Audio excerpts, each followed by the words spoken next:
Alright guys, this is my second night here camping out on the beach, and yeah, thinking this might be the final episode. Just give you guys a look around at the beach.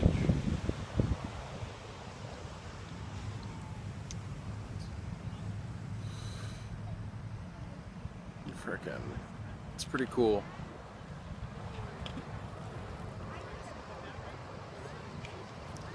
Campground's back behind that bridge over there. But, yeah. I'm gonna say what I've said probably over 1,000 times on this trip. At least it feels like it. I'm trying to raise awareness about the current state of our oceans, and that whales are also other conscious beings on this planet. They used to be able to communicate to each other on opposite sides of the planet by sending a 20 Hertz frequency throughout the water. Now with all the boat motors in the water, they can only hear each other about 2,000 miles apart. We've been recording the whales' conversations since somebody told me the 40s the other day when I told them the 70s, but I've been saying 70s, so I'm just going to stick with that. We've been recording the whales' conversations since the 70s, and we know that whales know what month it is and a whole lot more than that based on like lunar cycles. But what I'm really trying to raise awareness of is with Fukushima leaking all the radiation in the oceans and all the garbage in the oceans. There's a big garbage island the size of Australia in the middle of the Pacific Ocean. The biggest thing on this planet. The oceans are 80% of this planet. And if the oceans die, we're gonna die too. But rather than just being all negative and talking about all the problems in the world, I'm trying to raise awareness about solutions to these problems. It may not be the answer, but I'm trying to address it. And there's these mushrooms that can eat plastic. Joe Rogan has a video about them. And there's this other video Paul Stamen's made called 6 Ways Mushrooms Can Save the World. Talks about mushrooms being able to grow from gasoline and other ways that mushrooms can help save the planet. I did this trip to try to show people something they didn't know, because I didn't know this stuff a little while ago too. And then the next questions are, why isn't anything being done about it if somebody like me knows about it? And what else can be done? And this trip, there's been a lot of different things that have happened on this trip. I've been told I've restored people's hope in humanity. Had something in my shoe. Oh, I'm sorry. Because, like, I tell people while I'm going how generous people are and how much people have helped me out, giving me free food and just let me stay at their house, hooking me up. I'm eternally grateful for all that. The way everything's worked out has been like a movie I've seen when I was a little kid that I forgot the name of, and I always try to remember back and like be like, oh, what was that name of that movie, or was that even a real movie that I saw when I was a kid, or was it just a dream? And it's been like that the entire trip. Wicked deja vu. And the people that I've been meeting, especially the people that I'm calling my friends now, it's like I've known them way longer than just meeting them for the first time on this trip.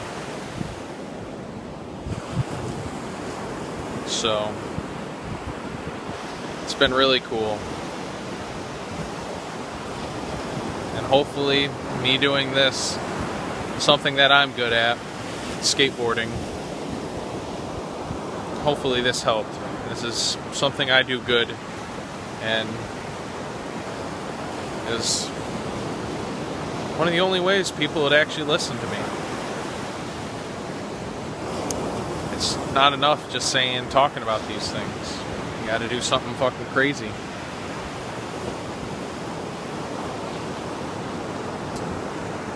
It was worth it. I had a great time. But goddamn, it was exhausting. I got wicked lonely and homesick. Just my friends and family.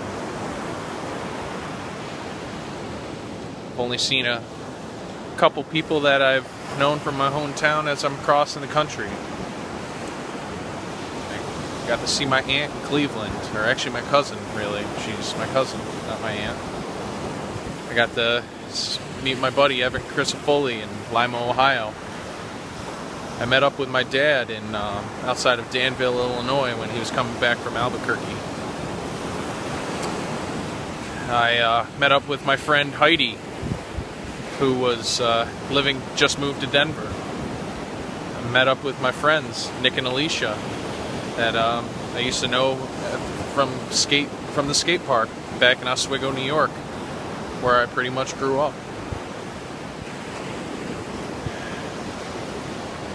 But other than those 4 people, I haven't seen anybody that I know. I met new people, and I've definitely made some lifelong friends.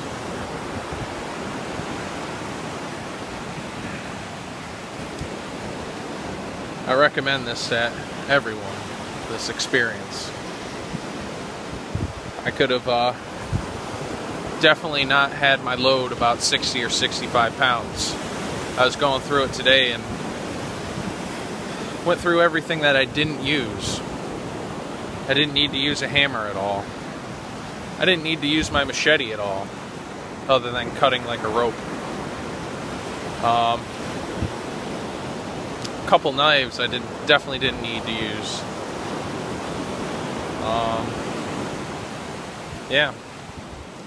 Just, this is, probably could have gotten a few pounds lighter. I wish I would have gotten one of these tiny little sleeping bags rather than using my wool blankets. But the wool blankets had sentimental value with me. They're my grandmother's, my great-grandmother's. And apparently they're over 100 years old. I took them across the country. But, yeah.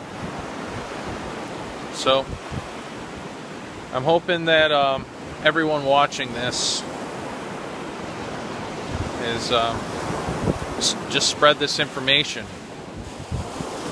Hopefully there'll be a power in numbers so that we can actually do something and try to help save this planet.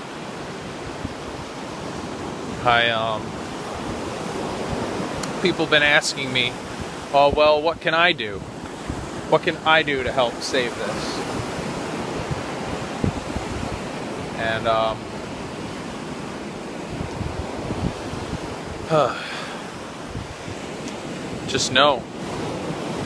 just know about this stuff. Don't litter. If you litter, please stop. Please. Pick up 1 piece of trash a day. Within 15 years, this place will look like an operating room. The whole planet.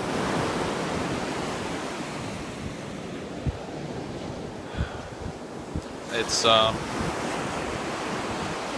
do everything you can. Recycle.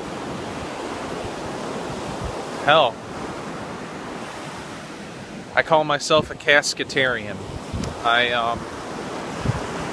One day I found out that if everyone in America had 1 meatless day a week, it'd be like taking 10,000 cars off the road. So, I put my love for meat aside, I love archery and hunting and venison and all that. And I made it so my only rule about my diet is I'll only eat meat if I kill it myself or if I can meet the person that killed it. So, if I actually want that meat, I gotta go out and get it myself or go through some process. So, whales? Black things coming up where the waves are way out there. Oh my goodness! Those are whales. Awesome! Okay.